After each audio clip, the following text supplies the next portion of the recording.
Bismillahirrahmanirrahim. Previously, we were discussing deformation. That was the earlier part. Now the part 2, deformation, that would be last part for this. We discussed some graphs. We are continuing from where we left. Graph represent, for different graphs, the materials are different, like, but if you see this load extension graph, there are two different graphs, this for any material A and this for any material B. The graph which is closer to the load axis represents a harder material. What do you mean by harder material? Which extends lesser than other objects. And B represents a softer objects. What do you mean by softer object? Which extends more than other objects. How? अगर आप देखें ना, same load हम दोनों graph से match करें तो एक ही लोड दोनों पर अप्लाई किया है, स्प्रिंग ए या मटेरियल ए जो भी है उसमें एक्सटेंशन इतनी है, लेकिन वही लोड में बी मटेरियल में एक्सटेंशन की वैल्यू इतनी ज्यादा है. ठीक है, ए के लिए इतनी और बी के लिए एक्सटेंशन की वैल्यू ज्यादा है, तो यानी बी ज्यादा एक्सटेंड, लोड एक ही पड़ रहा है, इसका मतलब बी ज्यादा एक्सटेंड हो रहा है, वो सॉफ्टवेयर मटेरियल है, इजीली एक्सटेंड हो जाए. इसको याद रखने का मेथड वैसे एक छोटा सा है कि जो ग्राफ लोड एक्सिस के ज्यादा क्लोज है वो हार्डर मटेरियल होता है. तो ग्राफ लेंथ लोड भी हो सकते हैं बेटा. तो भाई सिमिलरली जो लोड एक्सिस के ज्यादा करीब है, क्लोजर है, वो graph represent a harder material, दूसरा सॉफ्टवेयर मटेरियल. राइट. अच्छा, there is another graph which can show different behaviour of materials like this extension load. इसमें ना जानबूझ के हेडिंग्स में लेंथ लोड, एक्सटेंशन लोड या चेंज कर रहा हूं ताकि हम यूज टू ना हो, तो ये रटा ना लगे. अच्छा जी, ये दो ग्राफ्स हैं, दो मटेरियल हैं. एक का ग्राफ कर्व हो जाता है, एक का स्ट्रेट ही रहे. तो कर्व होता है लिमिट ऑफ प्रोपोर्शनलिटी के बाद. तो दिस शोज कि ये पास पेपर का क्वेश्चन है, ये पास पेपर के क्वेश्चंस हैं.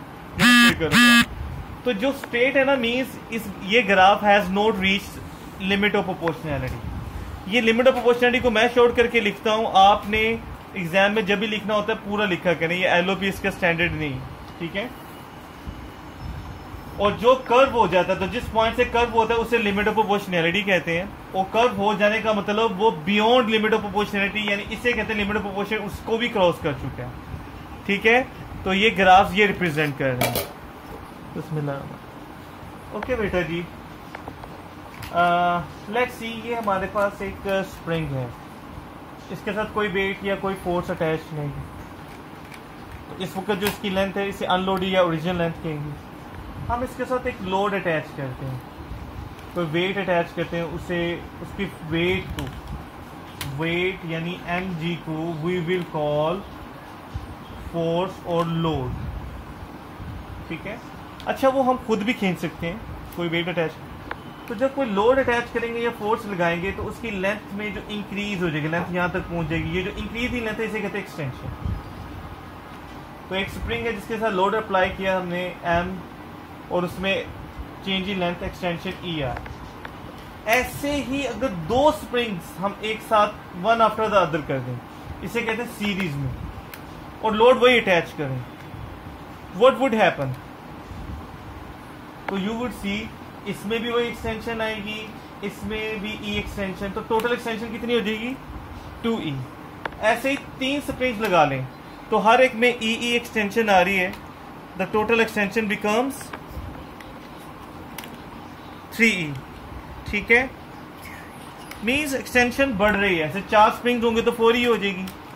तो बेटा इट मींस हम one after the other series में लगा रहे हैं तो एक्सटेंशन ज्यादा हो रही है. तो जब एक्सटेंशन ज्यादा हो रही हुई से इट इज गेटिंग सॉफ्टर. ठीक, राइट.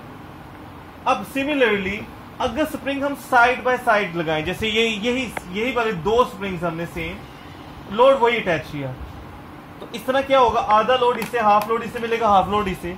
हाफ लोड मिलने से इसमें जो एक्सटेंशन आएगी वो हाफ आएगी, इसमें भी हाफ. अच्छा, साइड और साइड जो साइड बाय साइड लगे होते हैं इसे कहते हैं पैरेलल. तो दोनों एक साथ एक्सटेंड करते हैं ना, तो इसका मतलब किसी एक ही एक्सटेंशन इज टोटल एक्सटेंशन, क्योंकि एक साथ वो मूव करते हैं, एक साथ एक्सटेंड हुए, इसमें ऐड नहीं करनी एक्सटेंशन. तो एक ही की extension is the final extension, तो यानी हाफ एक्सटेंशन दोनों में आई तो फाइनल एक्सटेंशन इज हाफ। तो 2 स्प्रिंग्स थे E/2, इसी तरह 3 स्प्रिंग्स लगाएं तो 1/3 मास सब में आएगा, तो एक्सटेंशन भी 1/3 आएगी, और जो एक ही एक्सटेंशन है वही टोटल की E/3। अगर 4 हो स्प्रिंग्स इसी तरह side by side in parallel तो E/4।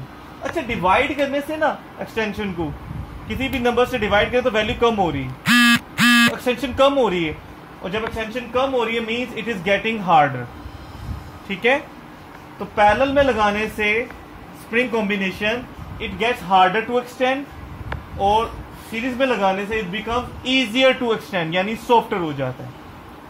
राइट, यहां एक चीज देखिएगा कि हमने यहां पर लोड अटैच किया M, अगर इस लोड को हम डबल कर दें तो एक्सटेंशन भी 2 टाइम्स हो जाएगी, पहले 2E थी ना ऑलरेडी, तो वो 4E हो जाएगी। यह एक्सटेंशन 3E आ रही फॉर मैथ। अगर इस मैथ को हम हाफ कर दें तो एक्सटेंशन भी हाफ हो जाएगी, यानी एक्सटेंशन विल बिकम 3E/, जो आप लोड के साथ करोगे वही एक्सटेंशन के साथ होगा। मींस यहां एक्सटेंशन आ रही E/2। अगर आप एक्सटेंशन को 4 टाइम्स करना चाह रहे हो तो आप इस लोड को भी 4 टाइम्स कर दो। इस एक्सटेंशन को अगर आप डबल करना चाह रहे हो तो इस लोड को भी डबल कर दें, यानी जो लोड के साथ होता है मल्टीप्लाई या डिवाइड वही एक्सटेंशन के साथ, जो एक्सटेंशन के साथ मल्टीप्लाई डिवाइड होता है वही लोड के साथ भी होता है। राइट, ओके स्टूडेंट्स, एक और कॉम्बिनेशन देखें कि ये एक स्प्रिंग है जिसके साथ हमने लोड अटैच किया और उसमें एक्सटेंशन E। अगर ऐसे ही सेम 3 स्प्रिंग्स हम लें और उन्हें इस कॉम्बिनेशन से करें तो अब एक्सटेंशन कितनी होगी?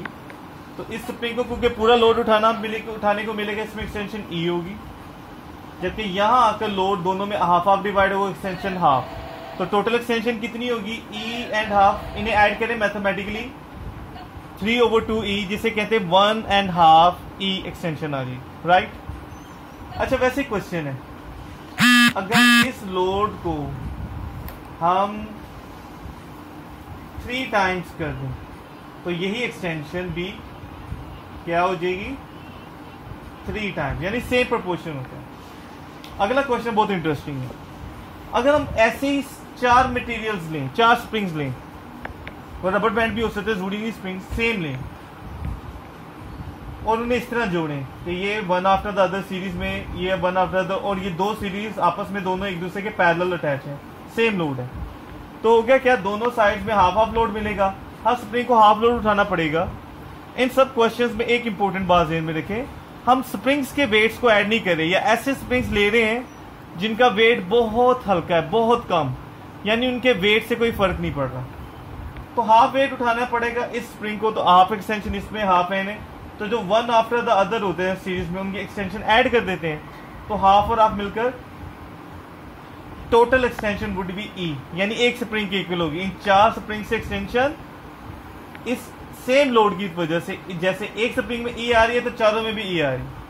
अच्छा, अगर इस मैथ को हम 1/3 कर देते हैं डिवाइडेड बाय 3, तो याद रखना एक्सटेंशन भी डिवाइडेड बाय 3 हो जाएगी। ठीक है, अगर हम इस मैथ को 1/3 डिवाइडेड बाय 3 कर देते हैं तो एक्सटेंशन भी डिवाइडेड बाय 3 हो जाती। राइट,